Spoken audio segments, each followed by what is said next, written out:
Aujourd'hui, je vous parle de chasse au dindon sauvage. On sait que le dindon sauvage, sa vision, c'est son arme numéro un pour déjouer le chasseur et fuir le chasseur, tout danger, les prédateurs aussi. Et puis, qu'est-ce que je me fais dire dans les salons de chasse et pêche que je participe, c'est que les gens me disent, Denis, t'écris dans tes articles que le dindon, c'est farouche, c'est nerveux, ça déguerpit à vivre à l'œil. Puis nous, ben, on a tassé notre fusil un petit peu, on a tourné notre corps pour le tirer, il reste là.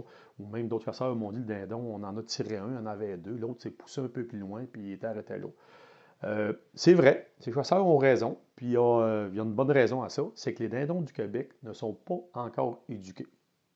Par contre, ils sont en train de s'éduquer. Ils ne sont pas encore éduqués. Pourquoi? Parce qu'on a eu 3 saisons de chasse expérimentale et on a eu l'an passé 5 jours de chasse dans l'ensemble du Québec. C'est pas bien long pour les éduquer, sauf que ça va venir. Moi, je peux vous dire que le dindon du Québec pour le chasser versus le dindon des États de New York et des États de la Pennsylvanie, c'est complètement, mais complètement différent. Si je vous donne une petite statistique, moi je vais en Pennsylvanie, dans l'État de New York, depuis les 12 dernières années. J'emmène avec moi 8 personnes. On chasse 5 jours par année à 8 personnes. On a en moyenne 1,5 dindons sur 12 ans de tuer par année aux 8 personnes durant 5 jours. Donc, c'est très difficile de tuer un dindon aux États-Unis. Contrairement ici au Québec, que je chasse ici et tout près dans la frontière de l'Ontario depuis 4 ans, euh, 3 dindons qui répondent 3 de mort chaque année. C'est complètement, c'est pas la même chasse du tout. Sauf qu'il faut apprendre parce que tôt ou tard, notre dindon qu'on a ici va apprendre. Il faut raffiner nos techniques tout de suite pour pouvoir récolter ces dindons-là, mais qu'ils soient rendus un peu plus wise. Euh, une autre chose que les guides américains me faisaient remarquer, c'est qu'en 1967, quand ils ont ouvert la chasse aux dindons en Pennsylvanie, euh, ils se promenaient tout simplement en véhicule dans des chemins de gravier, voyaient un dindon dans le fond du champ, parquaient le véhicule et rampaient le dindon un peu comme les rampeux d'oie blanche, et ils tuaient le dindon. Aujourd'hui, s'ils font la même chose, ils partent le véhicule, ils n'ont même pas ouvert le porte que le dindon est parti.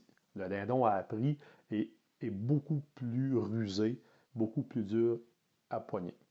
Moi, je sais que par expérience, sur 20 dindons calés aux États-Unis qui me répondent à moi ou à mes guides, on en tue un, si on est chanceux, on en tue 2 sur 20 qui nous répondent. Au Québec, le bord de l'Ontario, je vous dirais 20 dindons calés, il y en a 16 à 18 de morts. 20 dindons qui nous répondent, 16 à 18 sont morts. C'est complètement deux animaux différents, mais qui sont en train de s'éduquer. Euh, Ayez pas peur, mais qu'ils soient éduqués, vous allez le voir. Un dindon, ça peut courir jusqu'à 19 km à l'heure. Ça court très vite. Aussitôt qu'il voit un petit mouvement, aussitôt qu'il voit quelque chose d'anormal, des fois tu ne bouges même pas, puis il est capable de distinguer ta silhouette après l'arbre que tu es à côté. Il est parti aussi vite à la grosse course, c'est incroyable. Et si le danger vient encore plus présent que ça, il peut s'envoler aussi vite qu'une perdrix. Un dindon de cette grosseur-là vole jusqu'à 88 km à l'heure. Il va monter carré dans le ciel pour se laisser planer, puis il peut planer de 1 à 2 km pour aller atterrir en sécurité. J'espère que ces quelques trucs-là vont vous avoir aidé. Profitez-en, c'est le temps de chasser le dindon au Québec parce qu'ils vont nous permettre des petites erreurs du chasseur, des mouvements qu'ils vont tolérer, puis ils vont même tolérer des fausses notes qu'on va faire sur nos calls. Donc, c'est le grand temps d'en profiter au Québec avant qu'ils soient trop éduqués et de se pratiquer. Fait qu'aller à la chasse au Québec, on est dans le prime time, comme on dit. Là-dessus, je vous souhaite bonne chasse au dindon.